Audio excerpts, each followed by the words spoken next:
大家好，我哋今次去到廣州泮溪酒家食飯。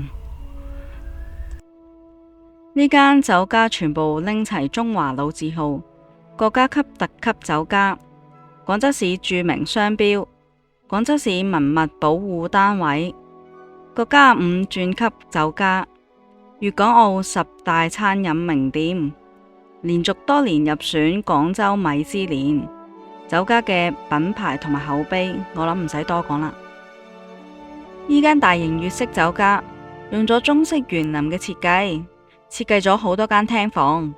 行緊入去嘅時候，感覺到要用4字詞去形容呢度，就係長廊迂迴、古色古香、走訪廊座、半島環水，真係近現代重要史蹟及代表性建築。老廣州人飲茶係每日嘅基本動作，我諗廣州冇人唔知道泮溪酒家、廣州酒家、蓮香樓、陶陶居呢4間經典有歷史性嘅酒家。除咗廣州人知道之外，而家遊客都應該聽唔少身邊嘅人提及過呢啲酒家，所以變咗遊客必去，變咗網紅酒家打卡熱點。入到嚟中間有個海鮮碼頭，有好大嘅海鮮池，啲海鮮全部都生生猛猛游緊水㗎。有個員工喺度，如果睇中邊種海鮮，可以叫佢稱。我哋呢今次就喺泮溪畫舫裏面食飯，入邊呢度環境係咪好似去咗古代呢？睇下呢本好重嘅菜譜有啲咩食先。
水滾啊茶靚，飲返啖靚普洱先，連個杯都忍住半溪噶。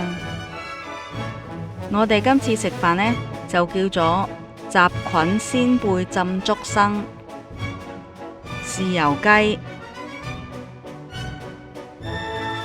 半溪黑叉燒、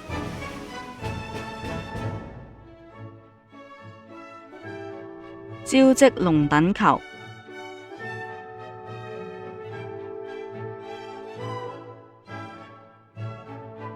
雞油豆苗、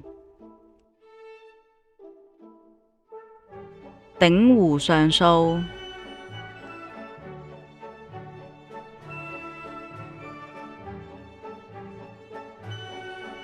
愛心淮山糕。呢度可以拎一張心願卡，寫完之後掛喺棵樹度。